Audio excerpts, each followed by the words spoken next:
Now go home and get your fucking shine box.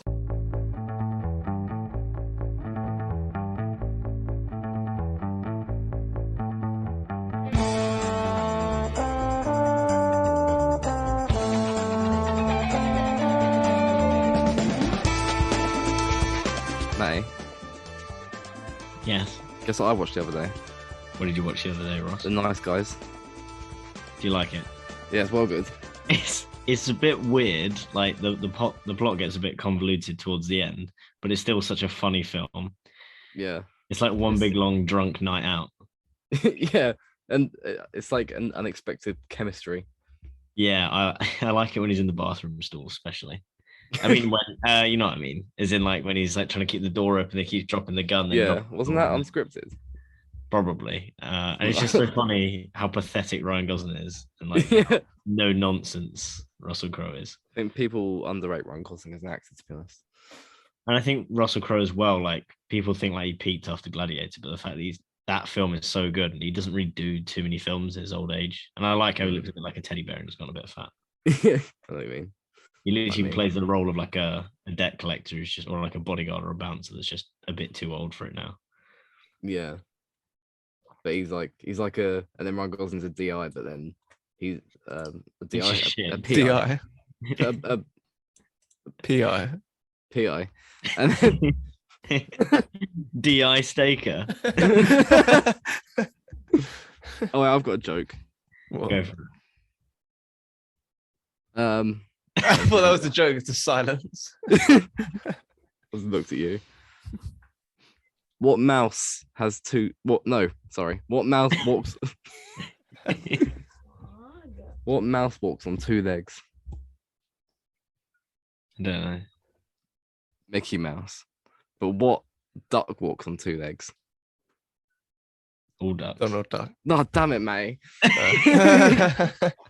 You're gonna say Donald Duck, and I go, no, all ducks walk on two legs. Damn it.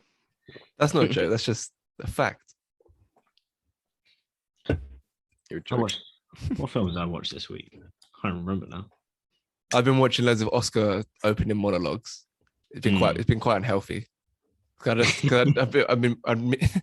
start at like 12:30 when I'd finish work or whatever, come home from work. Intending, I just want to watch like a couple of them. Then 4 hours later, I'm still there, just trying to find I hate that. monologues that I haven't. Yeah, no, it's so annoying.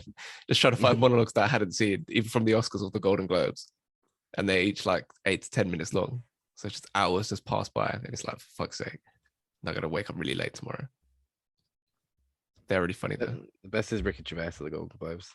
Yeah, I watched all of his at the Golden Globes. His most recent one's really funny. I don't really like. He's a bit annoying in real life, to be honest, at this point, but he's still funny on those things. I like him. All his stuff about his latest projects, like I'm trying to get cancelled. Like he's just really cringy these days. Yeah, but yeah, he's still funny when he gives it to the celebrities. I've been putting loads of films on like my list that I want to watch, and it's always films that I've already seen. Like I really want to watch Real Steel again. Oh yeah, that's really So I good. feel like, films that just slap. Yeah, and but you watched them ages ago, so you don't like 100% remember what happened, but you remember them being good. And then also Mason recommended Lamb, so I kind of want to watch that with my flatmate, but I haven't told him anything about the film, so I just want to see. I haven't seen it either, but I know it's a bit fucked up. It's on movie now, so I'm gonna watch it. Oh, and French Dispatches on Disney Plus. Disney Plus, so I need to watch that as well. Yeah, that's really good. Oh, guess what? I watched Texas Chainsaw Massacre this week. Oh, you silly boy. Oh my god, it's fucking shit. Oh my god. It's not as bad as people are making out. No. It's not. It's as fine as like a slasher. Like if they're just trying to make a slasher film with no plot, that's like Friday the 13th. But like, if you attach the Texas Chainsaw Massacre name to it, and then make it nothing at all, anything to do with the Texas Chainsaw Massacre, the original, and like the Leatherface is like completely different, and it doesn't make any sense within that. Like, it's fine, but don't. Yeah, I don't. No, I don't know. It's annoying talking about it. I mean, it's not fine. Sorry. I haven't seen any. I can't do this anymore. I haven't seen any of the sequels. I have no relationship to any of them apart from the first film, which is like Do you feel how I went? Yeah. Do you feel how I feel when I watch Mortal Engines? They just butchered it and didn't even keep to the source material. It just makes you so intrinsically pained that just why would they do that? I've got nothing Yeah. left. This is one of those ones where it's a sequel where it's meant to cancel out all like Halloween, where it's meant to cancel out all the other sequels that came before it. They've done that like 3 times apparently in that franchise. Yeah, it's dumb. So leave it alone.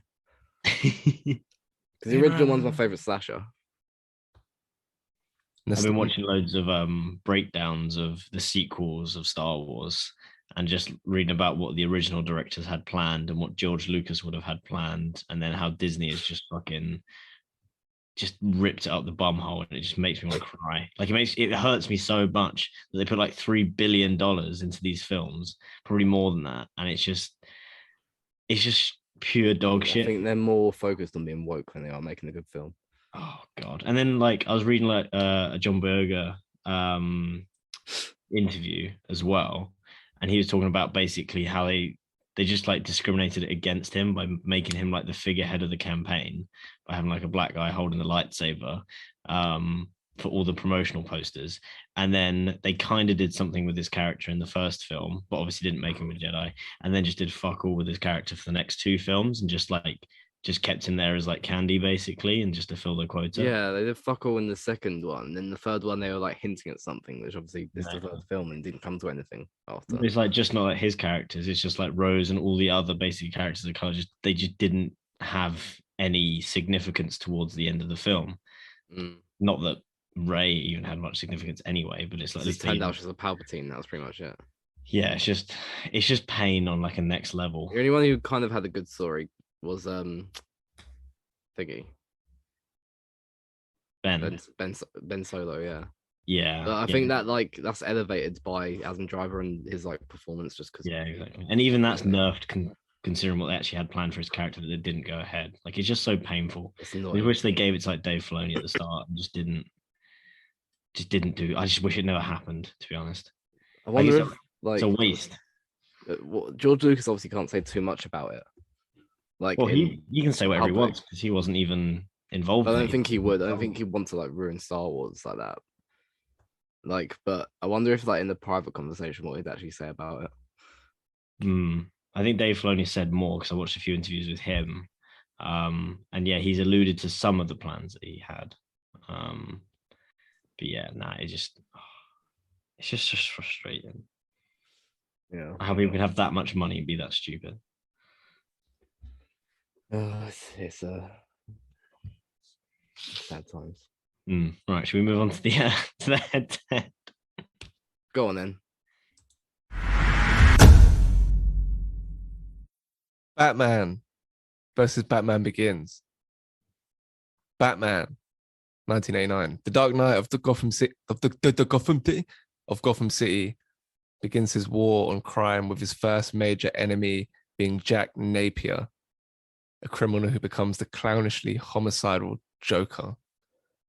First time I've seen this iteration of Batman.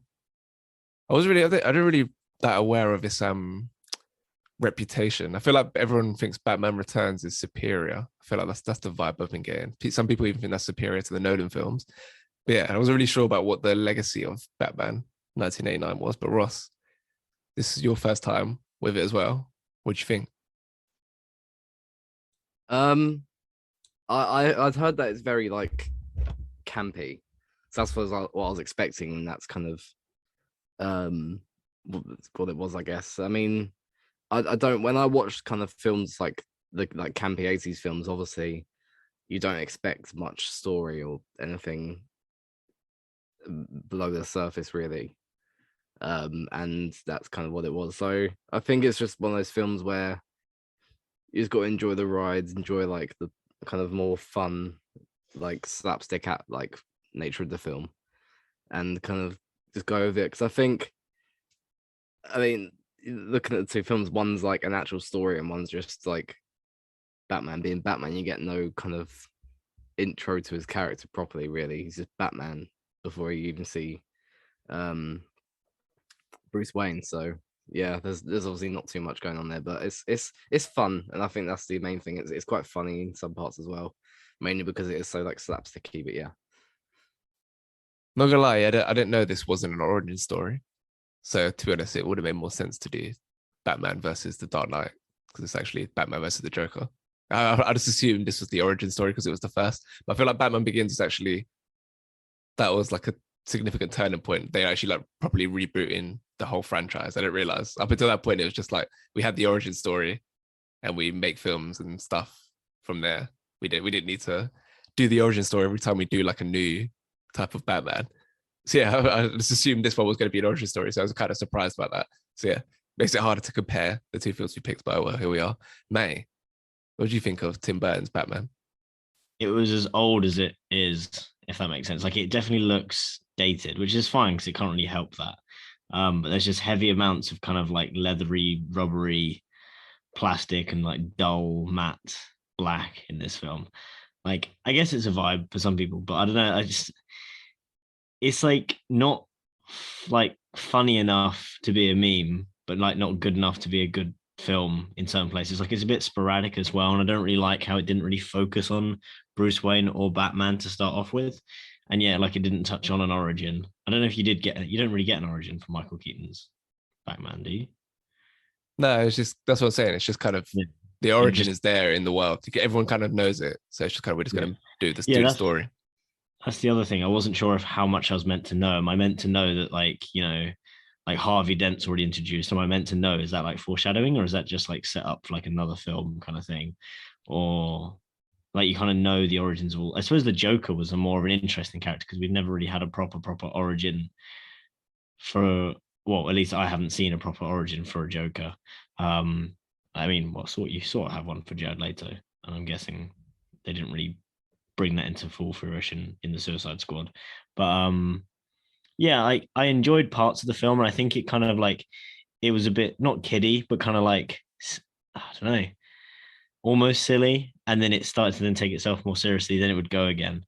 But I think if it had I don't know, like taking itself more seriously at the start and like played more on the character and his motives, and because it didn't really keep like Bruce Wayne a mystery, like his motives. It just didn't address Bruce Wayne and why he was Batman and why he did anything. Like nothing was really addressed until a little bit later, and even then it kind of just fell a bit flat.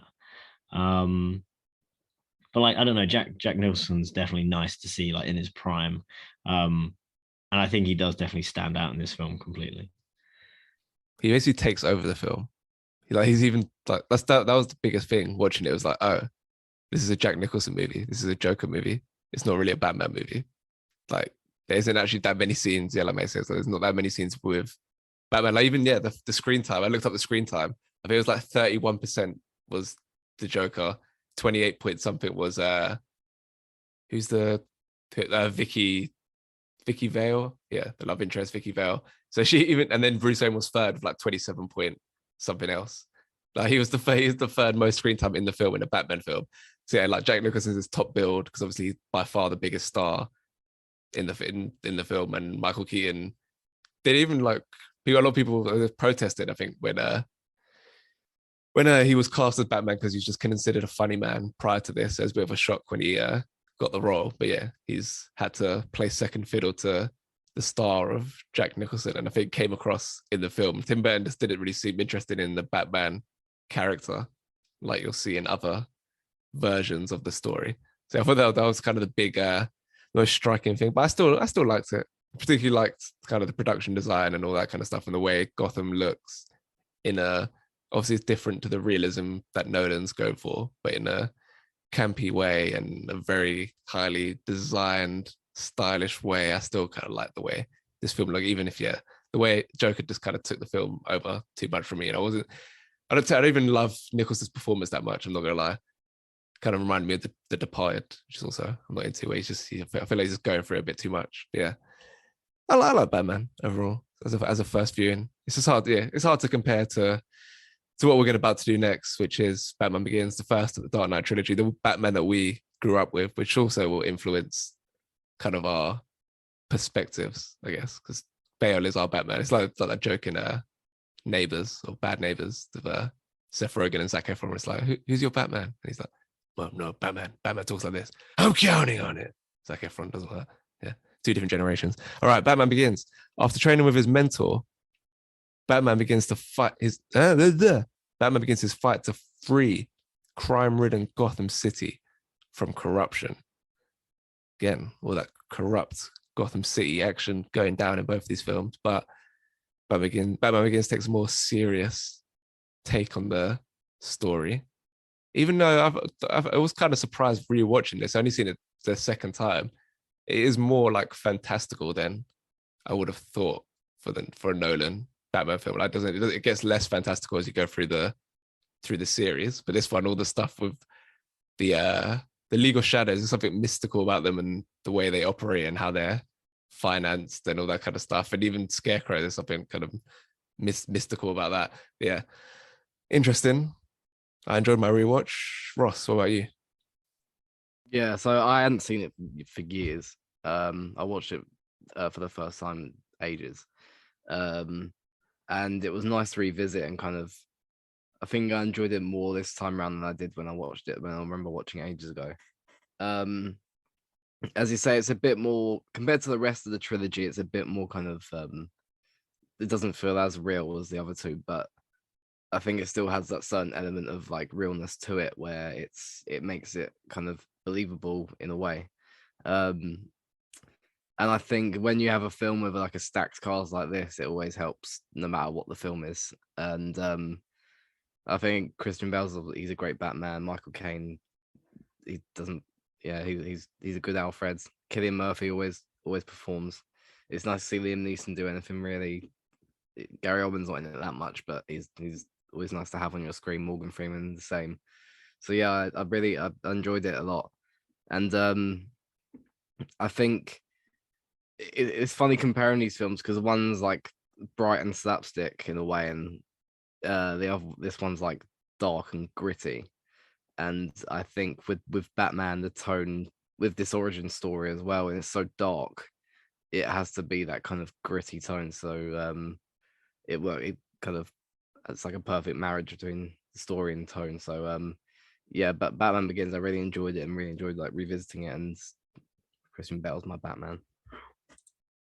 It's really, you say gritty. It's really weird. When I was looking at the Wikipedia page for this, one of the things where in like the subsection of like maybe legacy, maybe it was, or influence or something like that, it was like apparently before this film, like we didn't really refer to like these kind of dark, seedy films as gritty. There was another word as well they had on there. I was like, really? Is that a thing? Like there was basically saying implied that one of the influences of one of the influences that had Batman Begins had was describing films like this as gritty. Can that be true? I feel like surely in like the 70s people were like describing all these like noir films as gritty. I don't know. Yeah, that's interesting. I feel like some might be some Batman nerd who's changed shit in the Wikipedia subsections. But May, do you think of Batman Begins? I like Batman Begins obviously a lot more than the other Batman.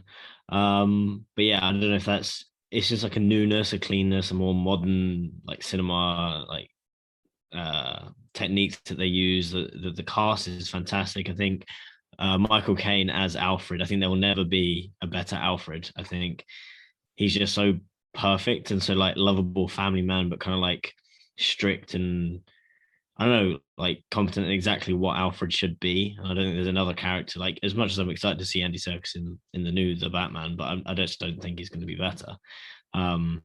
It's just nice. And I think as well, you're right that it does seem a little bit more mystical that isn't really kept up in the next film continuity wise, and then kind of is touched on again by the last film. But I wouldn't really hold it against that. And then from maybe kind of the way the city looks, I'd say this one is the most reminiscent of previous Batmans. How the whole city kind of looks a slightly twisted concept of urban life. Like it's just weird and dark and grungy. And then the other two kind of look more light and bright and more like a modern city you would think. But on the whole, I just think this is a really, really well-rounded introduction to the Batman. And I like that we get like a true origin of who he is and how he gets to where he's dressed up as a bat, beaten up people in the night. Like it just works.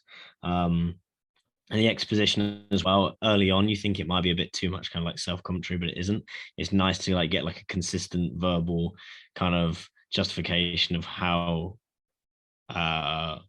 Bruce is like reaching each of his kind of decisions throughout the film.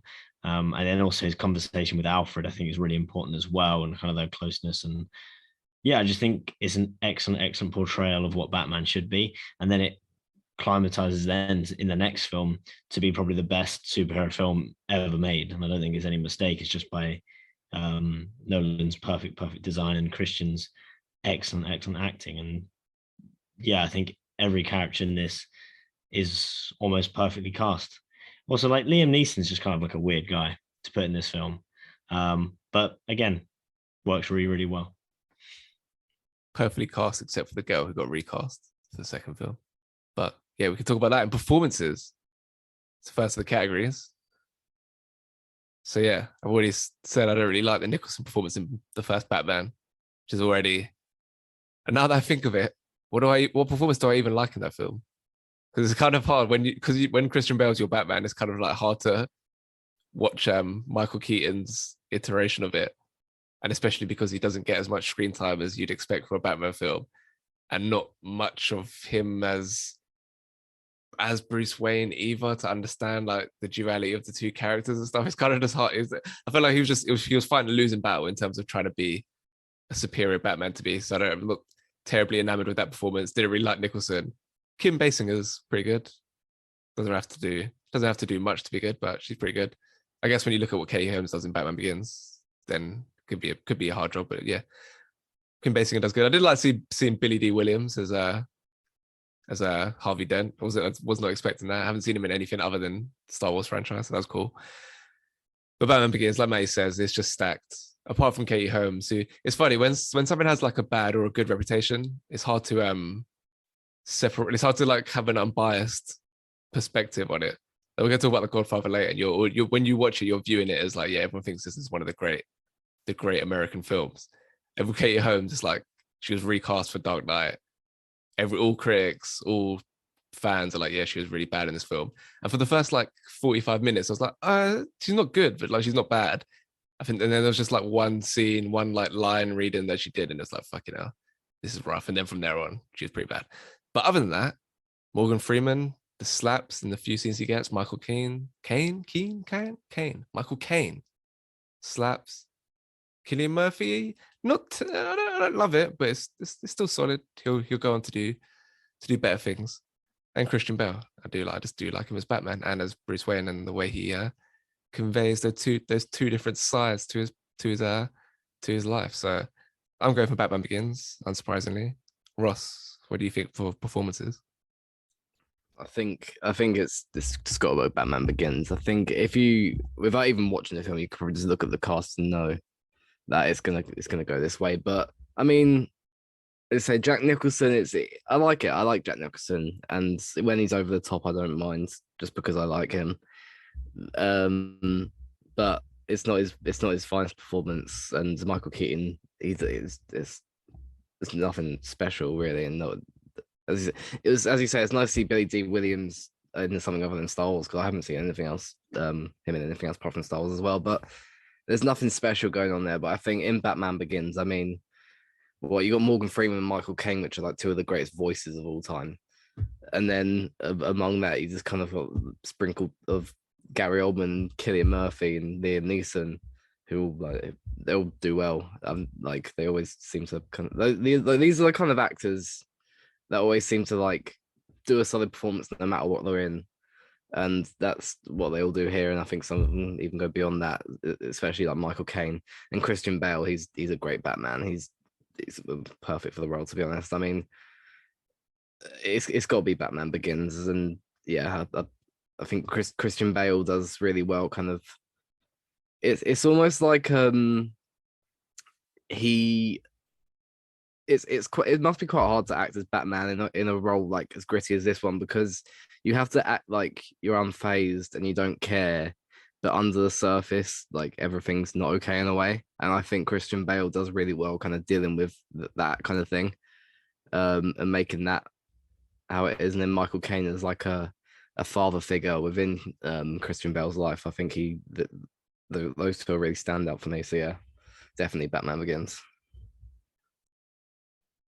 What to say, I really do love the Liam Neeson performance. I don't know. I think his dialogue is really cool as well.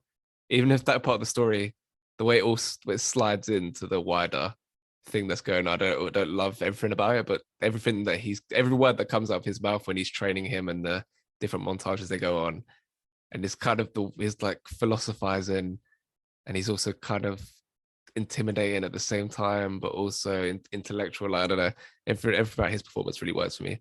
But Matty, what are you going for performances? I think obviously it's just gonna have to go for Batman Begins. Yeah, there's not really a weak performance in there. And I know Katie Holmes getting replaced I suppose in the first film, without the comparison of Dark Knight, it doesn't seem like a bad performance. And it's not a bad performance necessarily. I just think Maggie just has a better performance. She just seems to push more. And as someone who's meant to be at the forefront of like exposing Gotham's criminals and being that driven person, she just seems like that more. And I don't know I don't know whose choice that was to change the actress. After, because I suppose it's kind of late after the film's already done to then change it between things. But I don't know. I barely noticed, to be honest. But yeah, all of the performances worked really well. And the same thing you said about Liam Neeson, like every word he says is just like liquid wisdom. Like it's just brilliant. And like even I don't know, I just always remember the bit where he's like, rub your chest, your arms will take care of themselves, like after he's fallen into the lake. It's just like just so fucking true, isn't it? It's just great. So I just love him in it. And it's kind of like villains almost have a point. Like he's like 95% there. He's like, it's like you kind of believe him, like, yeah, we need to burn this city to the ground so it can be reborn. Also, it's like, no, that's genocide. But I don't know, like, yeah, all the performances are excellent. And again, what Ross is saying, like the duality between Christian Bale having to play a proactively careless and lazy and belligerent Bruce Wayne versus how he actually feels about the current state of Gotham works really, really well. And it's quite a difficult thing to do. And it's just a shame that Michael Keaton just wasn't really given that option and the director didn't really maybe have that vision for Bruce Wayne. So it's a bit unfair, but it on the whole, it just has to go to Batman Begins. Story. Obviously, Batman Begins wins that. Story. Again, this is just like unfortunate because I just assumed the 89 would have an origin story. But even beyond that, it's just a kind of mediocre plot.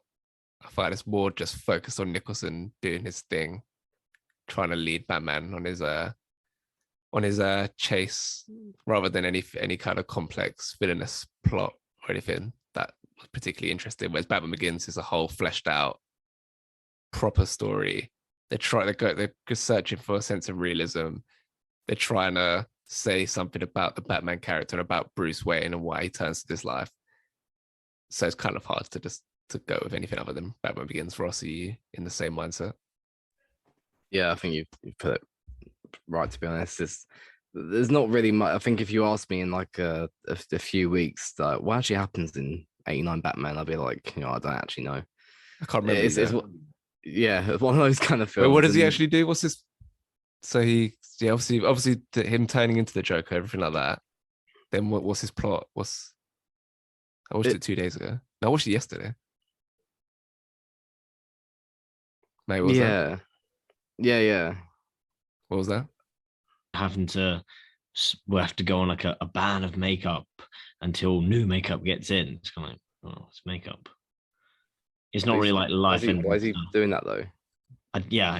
That's what I mean. Yeah, it's just like it's flat. There's nothing like. You're not gonna lie, no substance. There's no substance to it. It's got no balls. It's got no maracas. Like it just needs something. It needs a kick. It needs an oomph, and it doesn't have that. And it's kind of. Whereas Batman Begins, like it's quite hard hitting. I think, in like a good way. It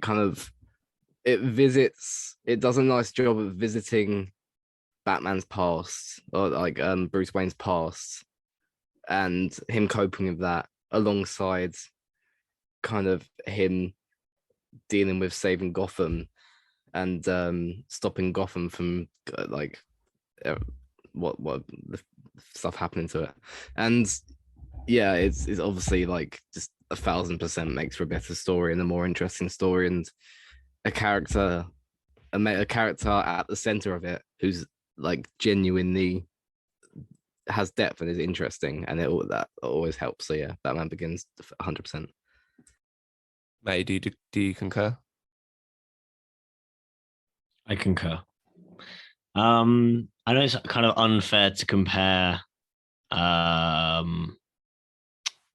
1989 Batman with the Dark Knight, because obviously we're not talking about the Dark Knight, but obviously his depiction of the Joker, he's almost quite transparent about what he wants. He just wants to fuck everything up, and then he just does that as quickly as he can.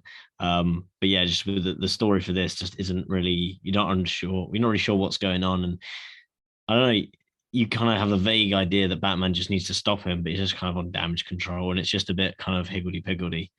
So yeah, the story just goes better with Batman Begins, because it's literally a story of how he becomes not the Batman and then becomes Batman.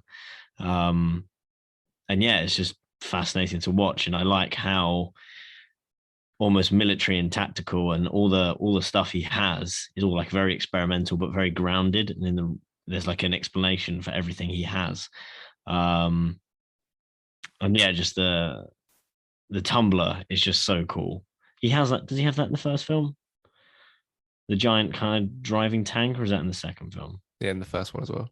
Yeah, in the first one. Yeah, that as well. It's just like such an iconic new way to reinvent the Batmobile, and I don't even know how that even relates to story. So I've obviously gone off topic here, but yeah, it's just grounded and gritty, and it works really well.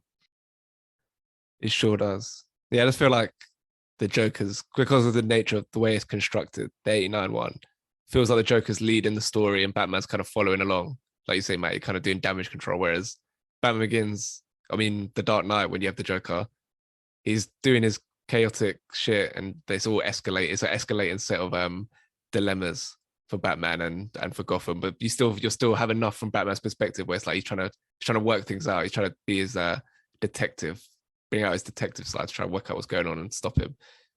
Yeah, I think that's just the biggest thing. It's a Joker movie. That's what it is for the 1989. Nicholson was the star, had to be top billed, and that's why it's lost the first two categories.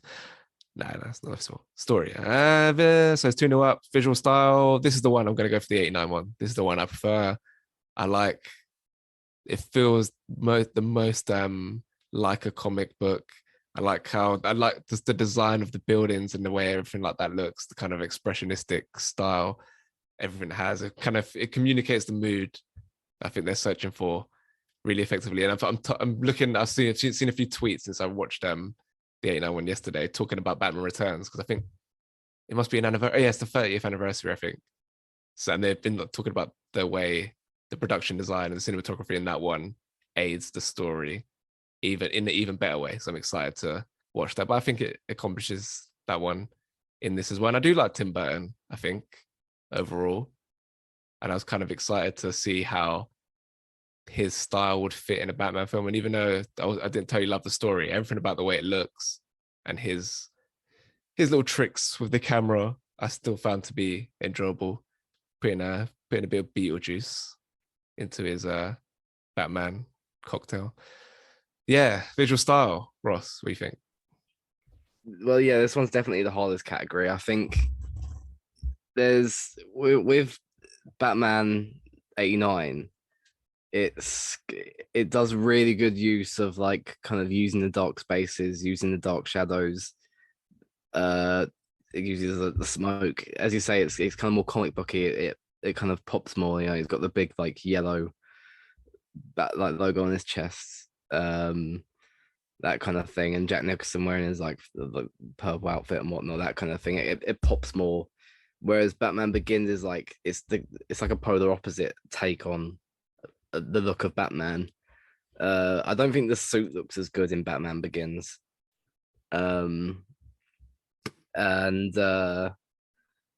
the film itself, kind of a lot of like dark colors, very like orange, and So yeah, but like two completely different takes on the way Batman would look. But I think I think I'll go with the 89 one as well. Actually, I think I really like Tim Burton, like the way he does stuff like that, and I think it's an interesting film for someone like Tim Burton to take on, and that's kind of where I think he may have kind of thrived in that kind of in that department, because that's where he usually thrives, and that's where his films are usually kind of at the like epicenter of their films, the way they look, the way they kind of the way they like feel within their look as well. And yeah, I think because Tim Burton is kind of like he goes ham on that kind of thing. So yeah, I'll go with 89.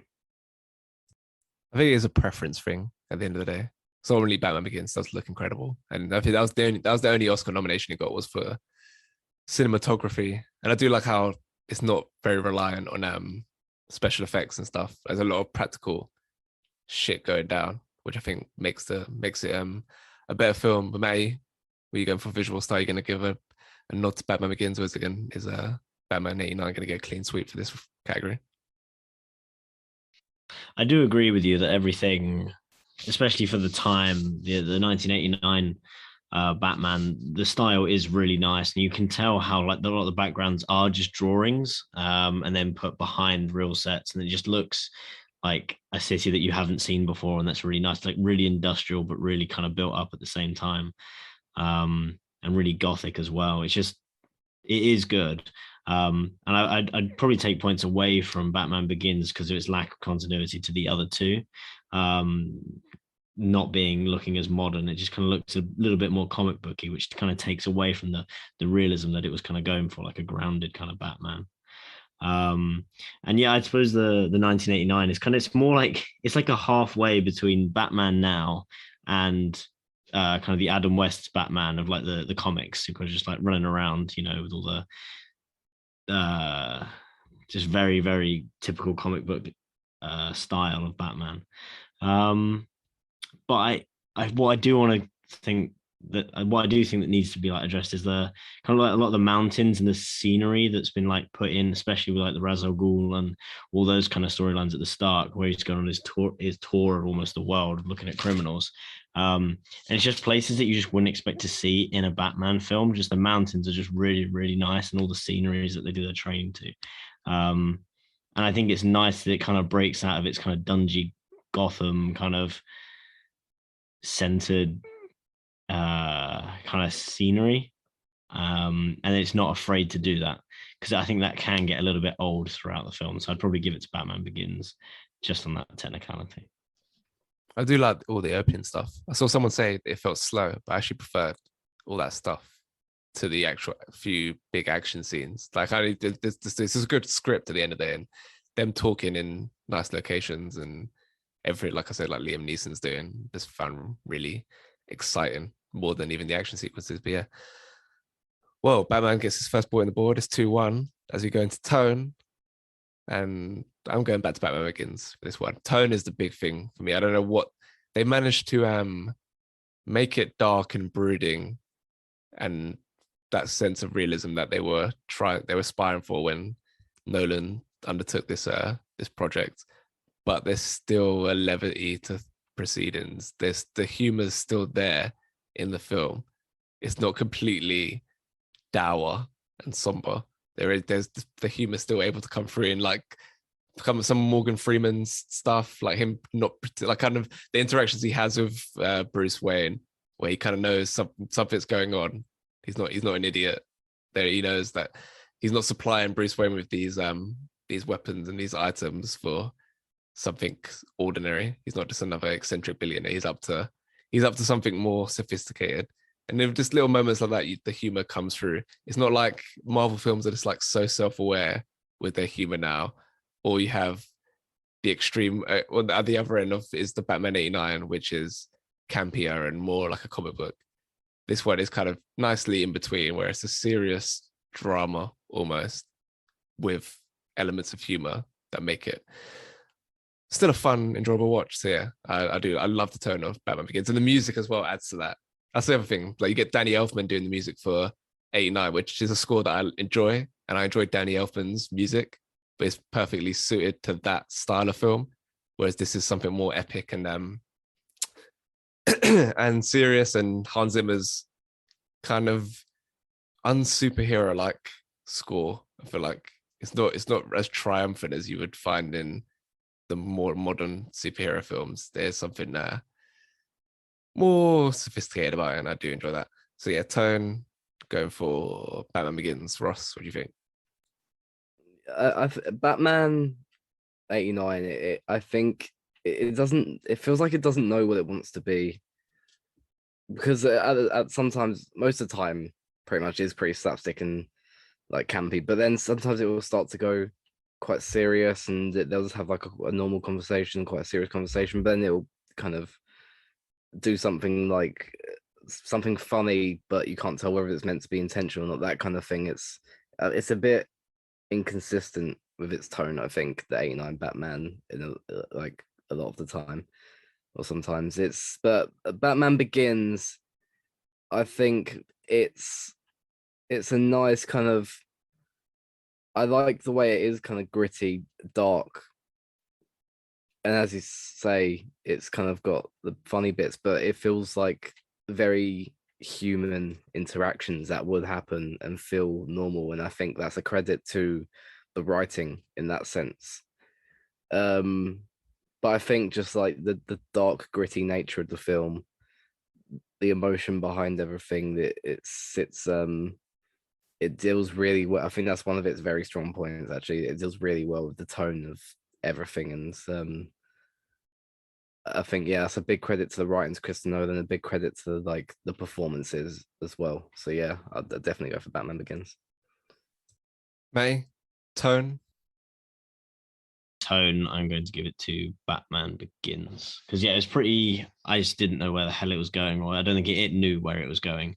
And then at moments it got a bit somber, but then it just, I don't know, it's weird. I mean, I suppose the film doesn't need a tone, but it'd be nice if that makes sense. I still like Batman's the 89's tone on some level. Even though Nicholson went too far, but for me, like the scene when they vandalized the art gallery and there's like that pop song playing, moments like that where I was rolling my eyes like, what's going on here? He's out of his mind. But overall, I still enjoy a film that feels like a comic book, because someone didn't really even read comic books. This one that feels more authentic to what a comic book would feel like, enough in terms of like a more lively, fun comic book. Obviously, there are darker stuff out there, but that feels more aligned with what I'd expect from a comic book. But Batman Begins is the winner, 3-1 up, unassailable lead, last category. I fit when I put this outline like 2 weeks ago, I put vigilantism, and then I looked at it today and I was like, why did I even do that? What is that? Does that even like, does really work? Maybe it's because I've watched the 2 films and it's like so like I said, one's an origin story, one isn't. It's like too hard to compare. And so I've changed my mind. I've just put Gotham. What's the better Gotham? Kind of links to visual style, to be honest, in terms of my analysis of the visual style and what I prefer. So yeah, I prefer the Gotham in Batman 89. Just the way the stuff that the buildings and the design of the buildings communicate appeals to me. So yeah, that's where I'm going to go for in the unique category, which is your preferred Gotham. Going for 89. Ross, what are you going for?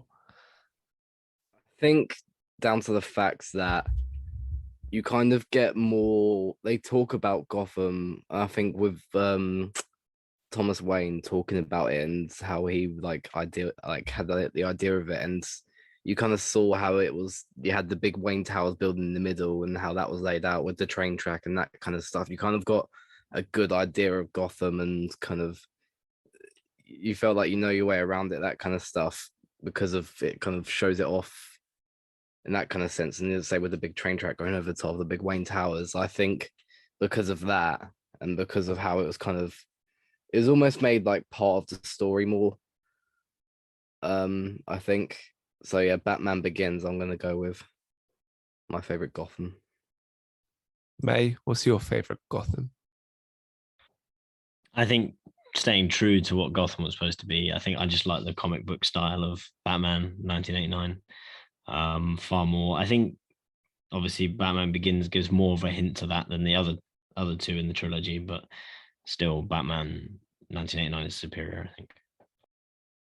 So that ends the head-to-head, and it's 3-2 win for Batman Begins. Maybe closer than the betting companies would have had it 15, 20 minutes ago, whatever. However, that's probably longer than that, 35 minutes ago. But Batman Begins is the winner. We forgot to even say that we're doing this obviously because the Batman comes out this coming week, which is why we're doing these two films. Let's see what take on this famous superhero Matt Reeves gives us when it comes out, and Robert Pattinson donning the what do you call the suit? It's the bat suit. That's what I was trying to think of. Like what do they usually call it? It is the bat suit, isn't it? Yeah, it's just a bat suit. Yeah, I'm pretty sure. Cool.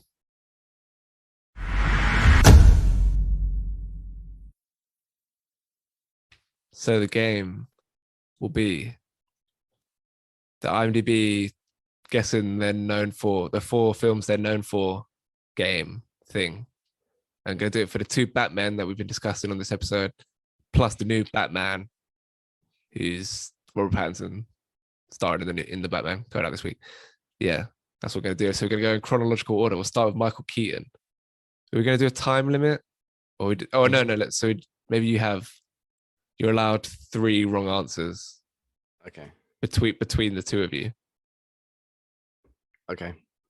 And then if you say those 3, if you say 3 wrong answers, then you fail. So yeah. Michael Keaton. Go. Need 4 films. I think. Do we just say them out loud? Yeah, you got to think about it. Can I just say it? Go for it. What, like, do I have to give one at a time? You can say the only rule is that if you say 3 wrong answers between the 2 of you, then you lose. Okay. Birdman. That's 1. Beetlejuice. Oh fuck. Do we want to say? This isn't my guess, but do we want to say? I see. Do you reckon Spider-Man's on there? Homecoming. Nah. Spotlight. Do you reckon that would be on there? Oh, it might be. And then obviously this Batman film as well. I feel like those are the ones because Beetlejuice ain't on there, and that's probably what. I reckon Batman Returns is more likely to be on it than Batman. You reckon? Yeah. No, this is the big one with Jack Nicholson. I feel like this is more likely to be on there. Say it then. Batman. Yeah. Oh, okay. So you need 2 more. Yeah. How many wrong answers we had? 3. We got 2 wrong answers left. We've only had 1 so far. Do you go with Spotlight? It's gonna be wrong. Wait, say it and watch Leon's pupils. Spotlight. No, they dilated. That's wrong. Okay. Do you think Spider-Man Homecoming? What do you say? Actually, no, he does have quite a prominent role in that. Go on, try it. Spider-Man Homecoming. Fuck. So stupid. Wait, how many have we got? You have 2 out of 4. Fuck, we only got 1 wrong answer to this. Spotlight. Yeah. Oh yeah, okay. Batman Returns. Is that your answer? Yeah. It's 3 wrong answers. To be fair, I don't think you would have got the 4th one. What is it? Try guess. You have like 15 seconds to try guess. Never heard of it. bit of a mouthful of a title. Is it the McDonald's one? Is it an indie film? Yeah, it's the McDonald's one. Is it the Foundation, or whatever it's called? The Founder. No, The Founder. Bit weird. The Foundation of McDonald's. I don't know. All right, that was the first Batman. Now moving on to Christian Bale. We've done this before. I don't even know if it was on a podcast or if we just did it in real life. Of Christian Bale. Something else. Yeah. Yeah, we probably did it on a game, didn't we? Probably. This is harder. Still get it wrong though. Yeah. I'm guessing the Dark Knight. And I guess an American Psycho. Those are both right. Okay. We weren't guessing yet. Dickhead. Anyway, you said it to me. No, I'm guessing that my guess would be if I was to guess. Not I'm guessing. What? You're supposed to pick up that subtle difference in tone of voice. Okay. Do you reckon American Hustle's on there? Or Vice? Yeah, I was thinking Vice, but I don't know if Vice did well enough. He's in The Big Short as well, isn't he? Not very prominent. Though. Yeah. I think obviously The Big Short would be more prominent than Vice. What about American Hustle though? Yeah, I reckon so. That's pretty big. Should we go for it? Yeah. American Hustle. Fuck. Knew it. I knew that. Do you reckon Dark Knight Rises on there? Or You're Batman pretty, Begins? pretty dead of IMDb to do that, but it could be. I reckon Batman Begins, but not Dark Knight Rises. See, I'll take the other way around. Do your way then. All right, Dark Knight Rises. Fuck. Batman Begins. Yeah. Yeah. What's that? That reminds me. I watched a video earlier of when Phyllis in the office gets flashed, and then Michael puts his finger through his Oh yeah.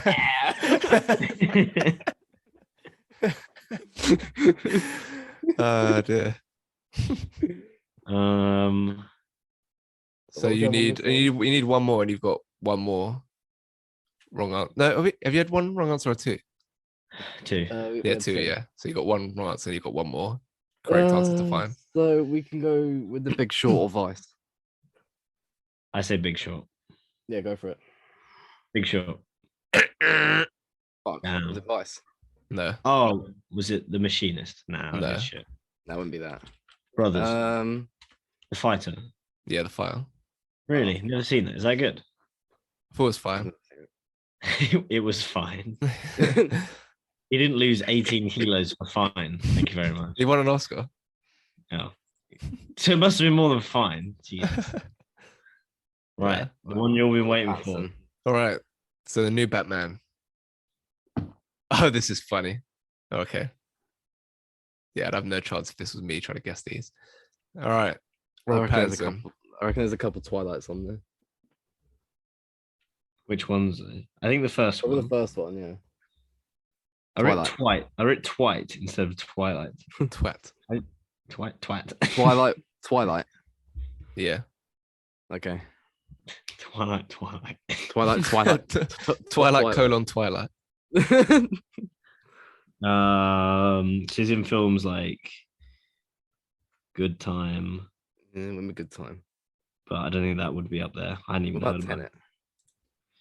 Oh, yeah, you like that one, didn't you? I love it, mate. I'm gonna Tenet. Dirty little palindrome. Oh, Tenet's wrong. Fuck.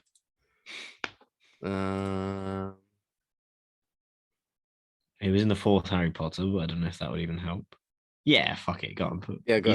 He's smart. I remember the name of the God before. Oh, Oh shit. fuck. Two. Mate, do you reckon the Lighthouse will be on there? Oh, it has to be. If Well, it's look- not, then what are we doing? Well, the other Twilight films, because they're huge.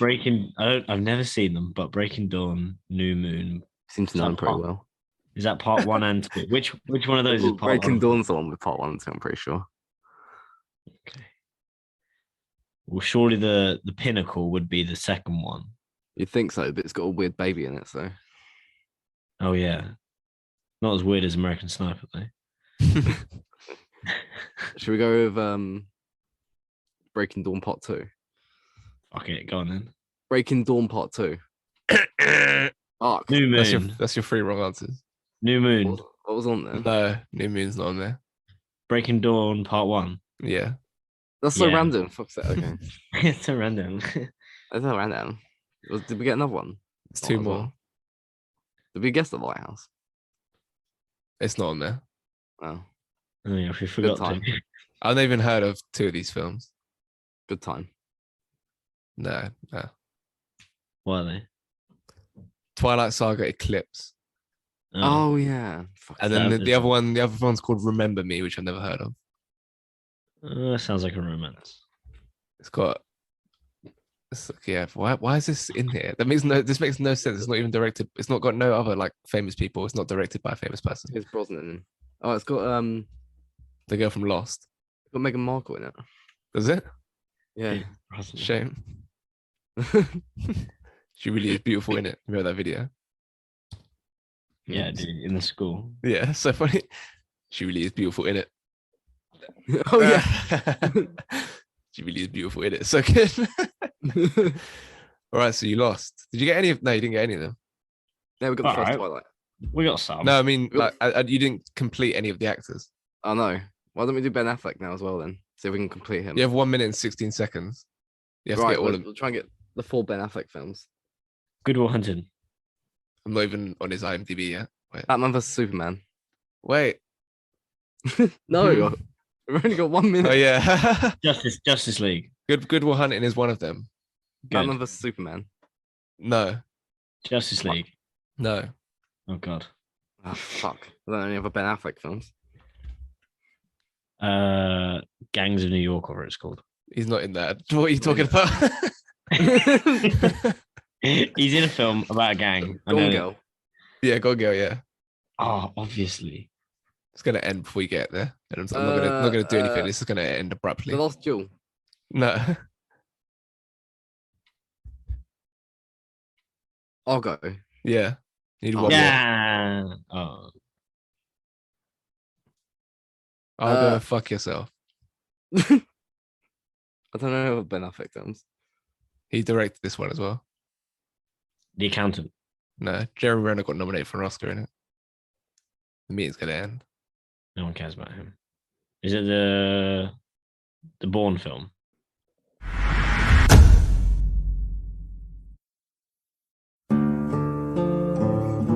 What do you want of me? Do what I beg you to do.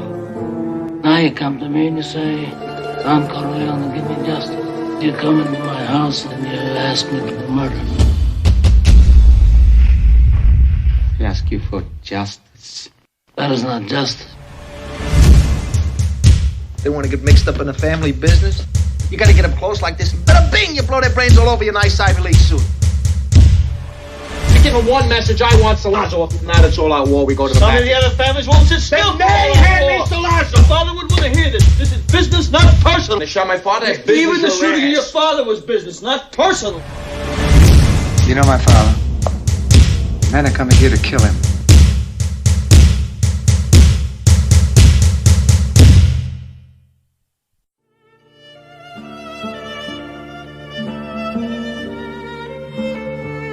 I never wanted this for you. I worked my whole life. I don't apologize to take care of my family. And I refused to be a fool. Dancing on the string held by all those big shots. It's not personal. It's strictly business.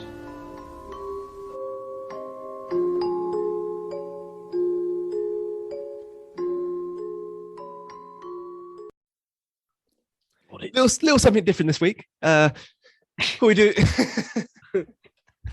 Not a new film out in cinemas, but the 50th anniversary of one of the great films, The Godfather, re-released into cinemas. So of course I went along to see it. Don't know about you. I don't think Ross did.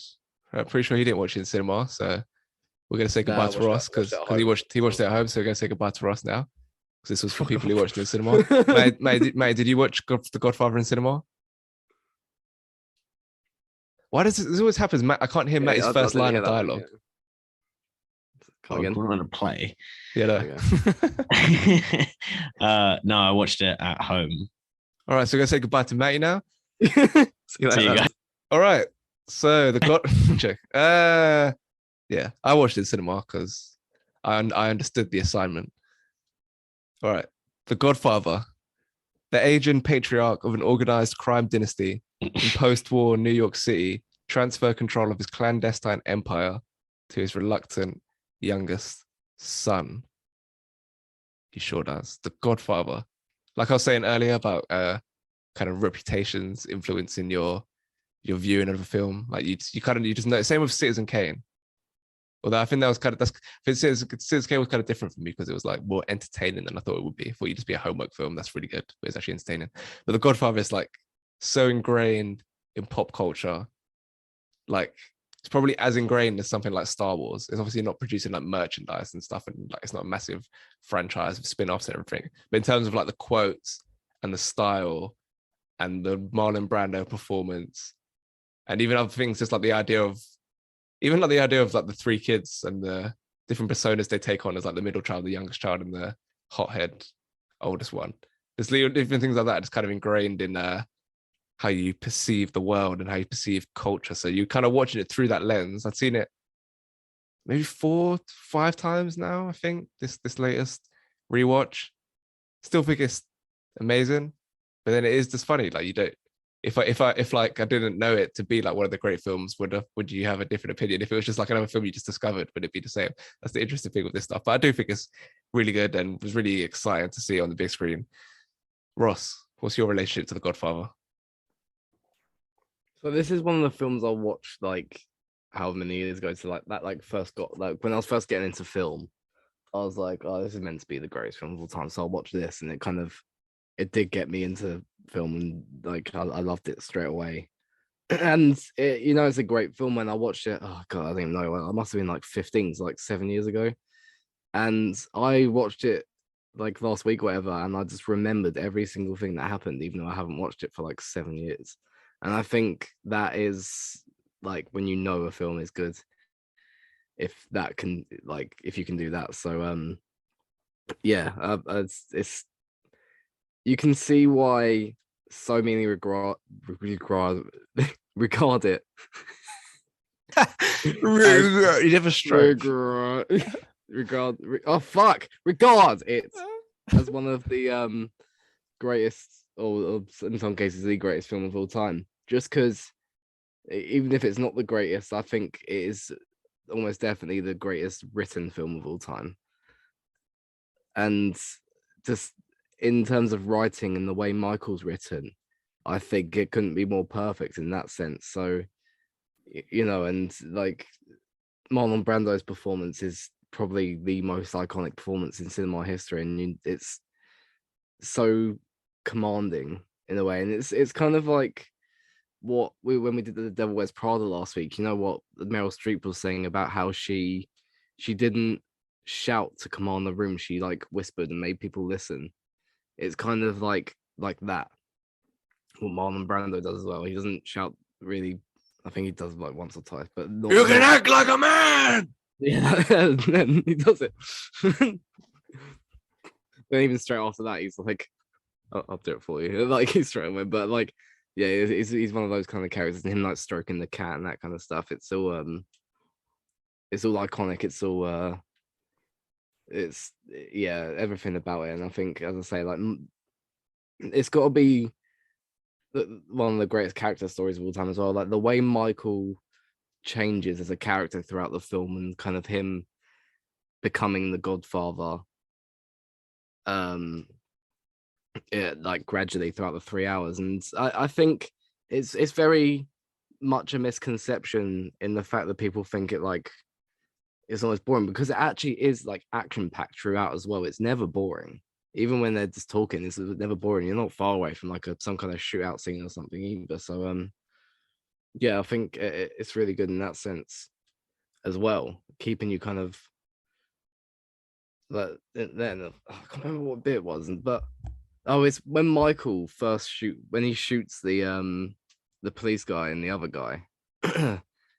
My heart was pounding so much through that, and I think a film's good when it's like I've seen it before. I know what he does, but like still, you just get nervous watching it. And yeah, I think a film's special when it can do that. And yeah, it's the noise of the train as it goes over, as like it's leading up to the moment where he's about to pull the trigger, and you're just kind of like sat there shaking, waiting for it to happen, and the train's roaring.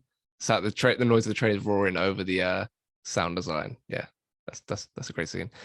I just find it so funny. It's just there's so much about this film is just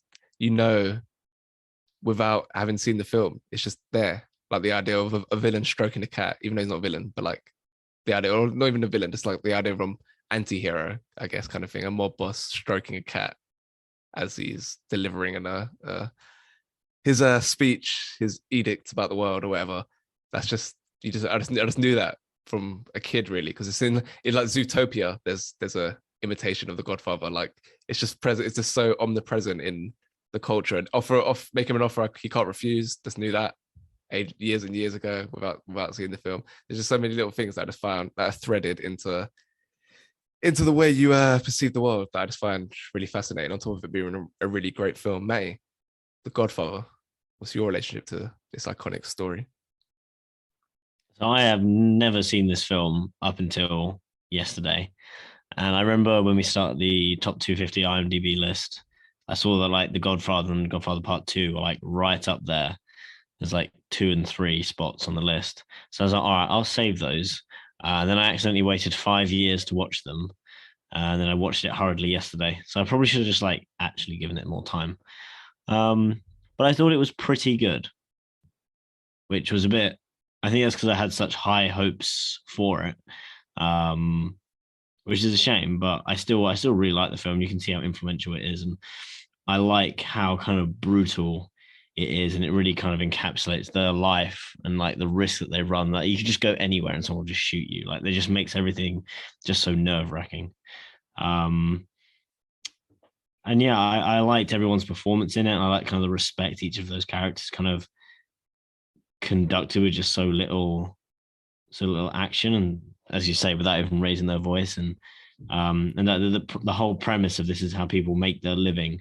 It just makes them really interesting as people to watch. And I think it was really well directed and really well acted. And like Ross was saying, like that part where he's like getting ready to shoot and you weren't sure if he got the gun or not out from behind the toilet, it's just making your heart pound. And it's just it's so brutal. It's so really as well, for that being that long ago, all of the special effects are really, really good and almost seamless. Like you just buy into it completely. I know you obviously don't think it's real, but it's basically real.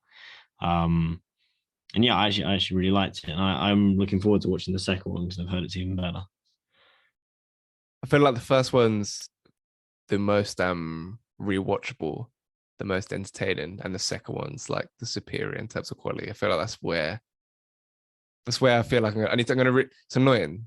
I think they're showing the second one in cinemas as well over the next couple of weeks, but not local to me, which is a bit annoying. But yeah, I think the second one is like the high quality, which is saying a lot because it's still like an elite film in itself. But this is like the more entertaining one. It's interesting what Ross said about it being potentially being boring or slow. I feel like that could only be that's kind of happened because of Goodfellas, which is obviously another take on organized crime, and like Scorsese basically reinventing what you can do in terms of pacing with that film.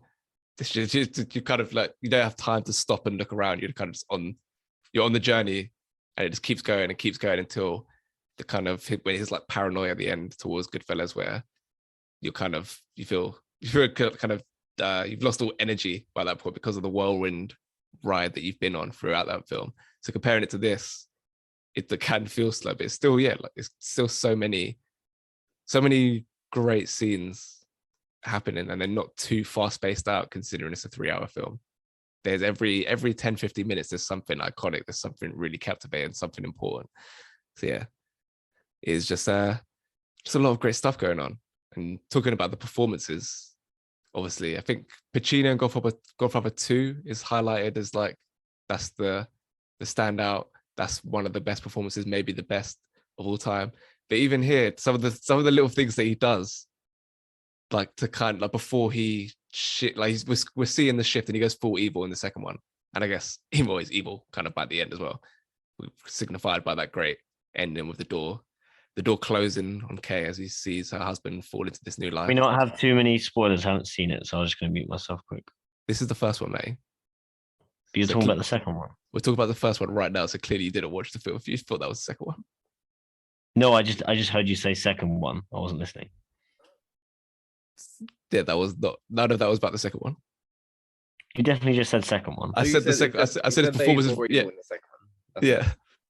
Okay. I haven't seen the second one either, but it's. Yeah. I mean, he's evil by the end. If you're surprised he's evil, then I don't know. Oh no. Yeah. He's not evil. He just does what needs to be done. You know, Could argue that. he's a man. He's a man of necessity. He didn't ask for this life; it was thrust upon him. You know.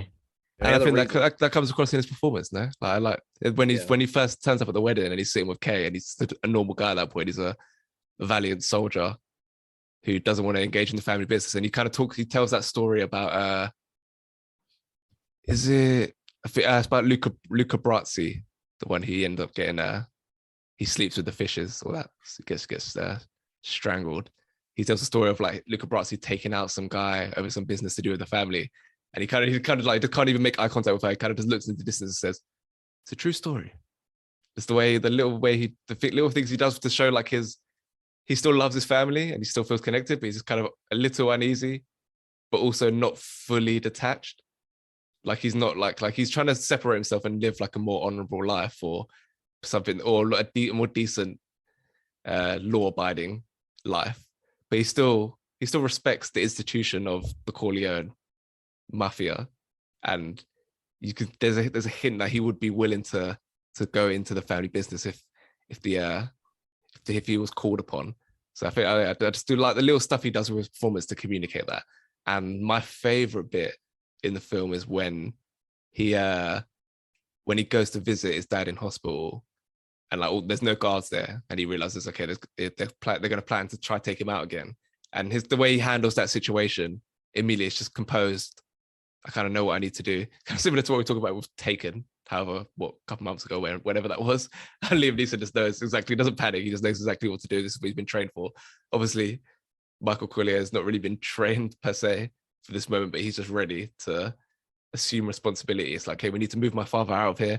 Then when the guy comes to pay his respects and bring the flowers, he makes him stand outside, tilts his collar up to make him look a bit more menacing, put his hand in his pocket to simulate a gun.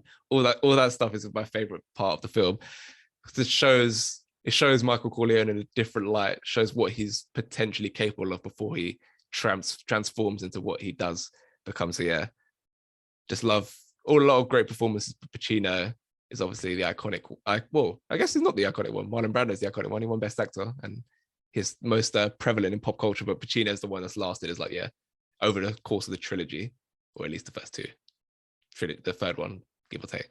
These first two, there's great stuff. So May, did you enjoy the Pacino performance in this? I guess he's not really.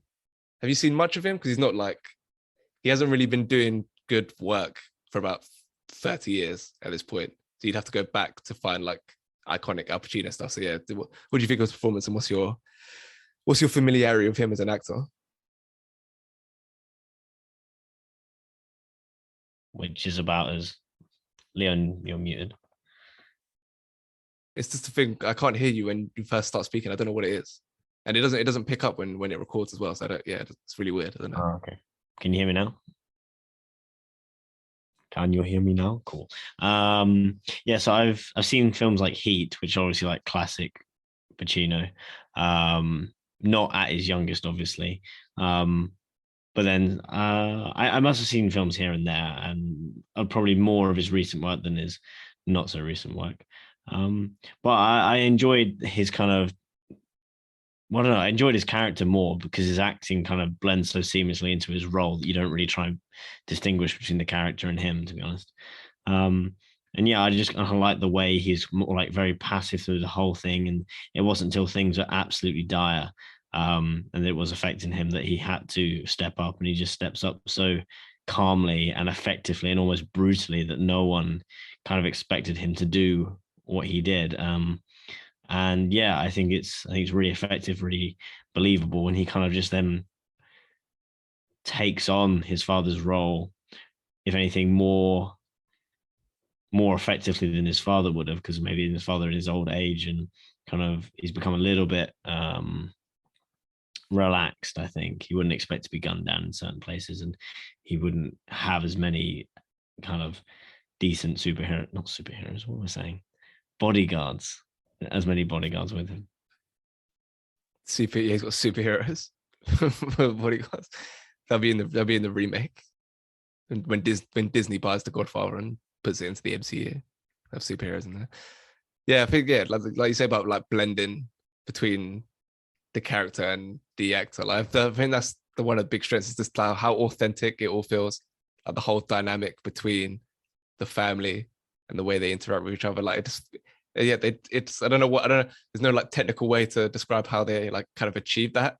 It's just like perfectly cast and I guess perfectly directed in terms of the atmosphere around the characters and how they're framed together and stuff. Like it all just feels real. Like the line that I always remember, which is not like an iconic line, it's just when Michael first suggests that he's going to kill the police captain and Solozzo, and Sonny's kind of like, oh yeah, nice college boy is gonna gun down police officer because he slapped him a bit and he's embarrassed. Like just that kind of like banter that he has with him with his little brother just feels so real and authentic, and I appreciate that that part of this epic crime story, that the family remains. I guess that's the heart of the whole story, and they feel like a real family. Is that something that's a strength for you, Ross?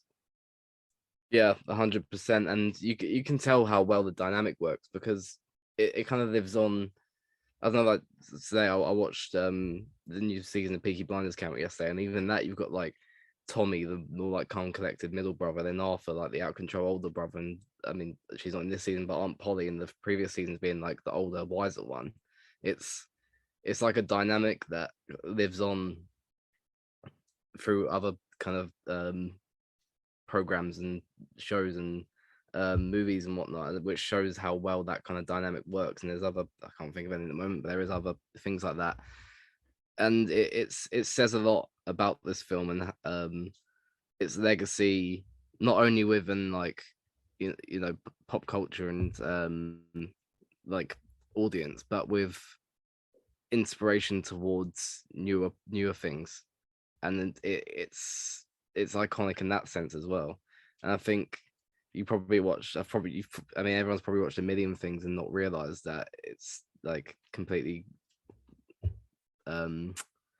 inspired by the Godfather, that kind of thing. And I think that's a big thing for it in the strength.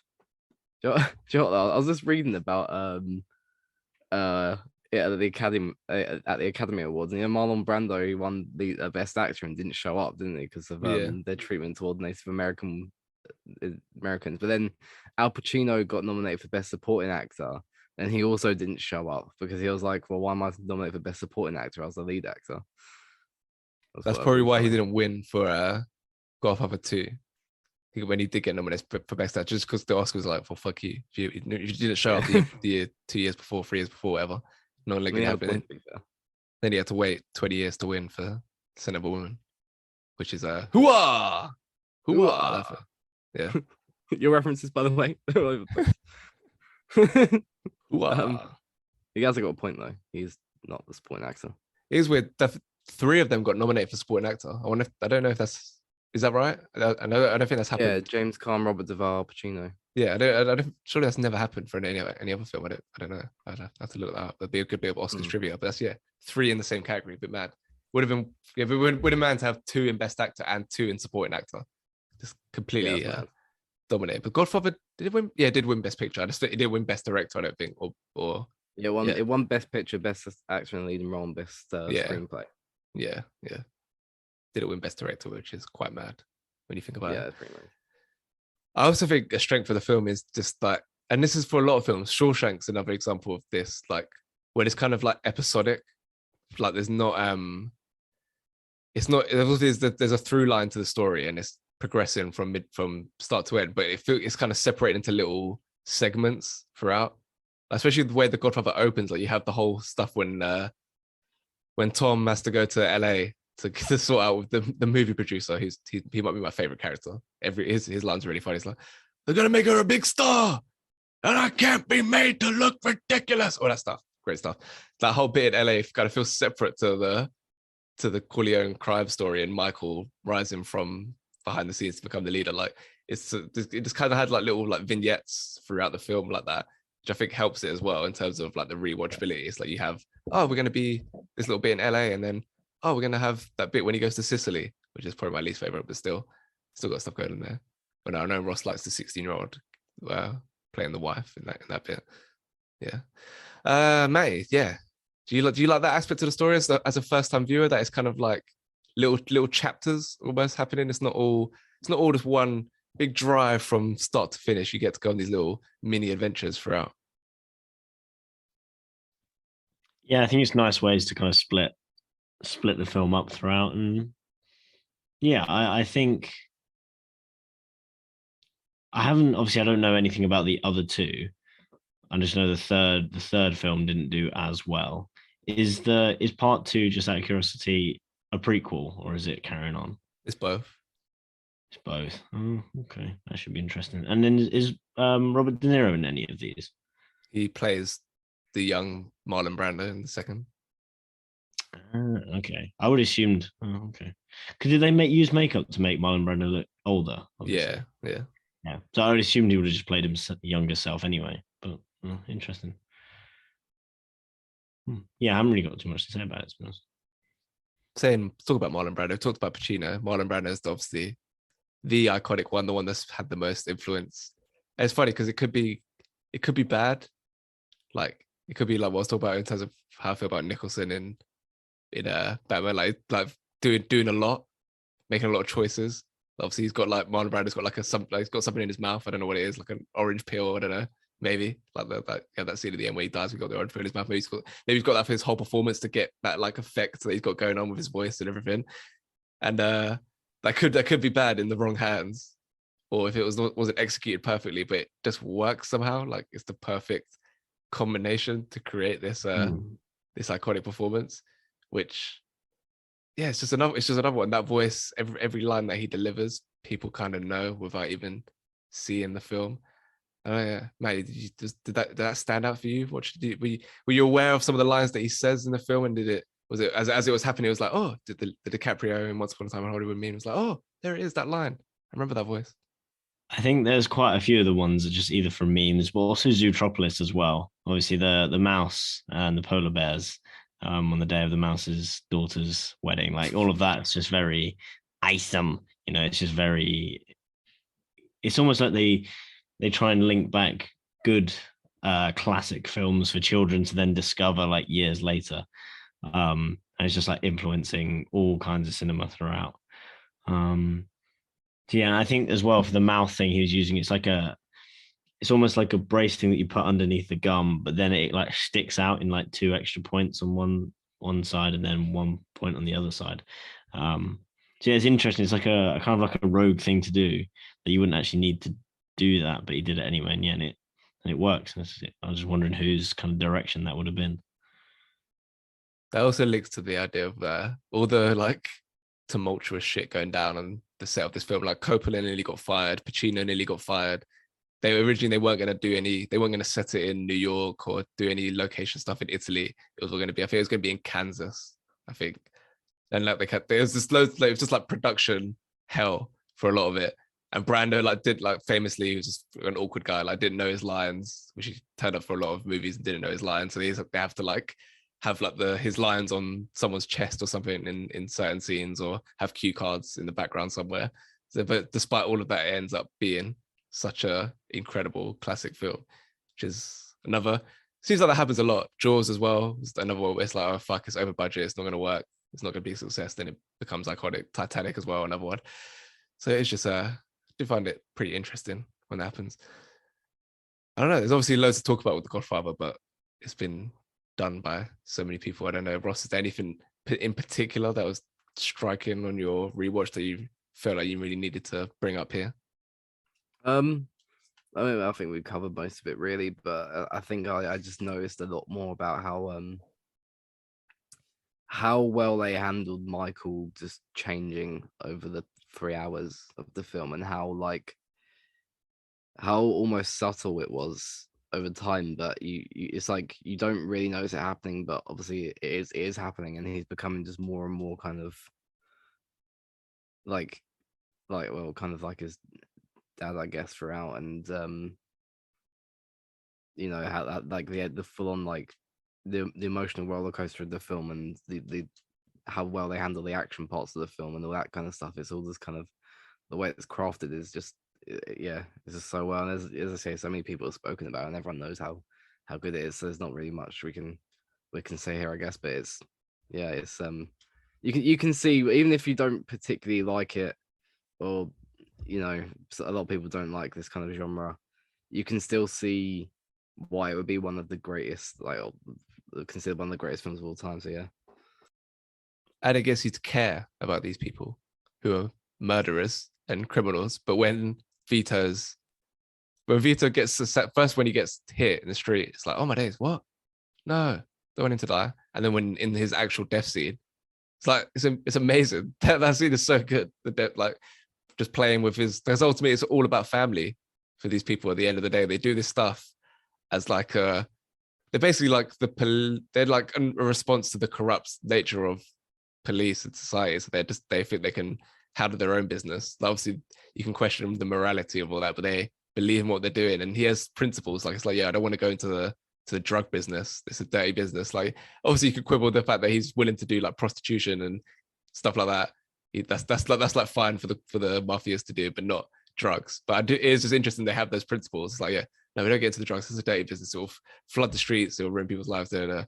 And having that sense of code and sense of honor makes you feel sympathy for him by the end when he's playing with his kid and being a part of his family, which is all the main thing he really cared about. And then he dies tragically. So all this good stuff. And then his son replaces him and becomes an even more evil version, which is a nice precursor for you guys to watch part 2, because it's another great film.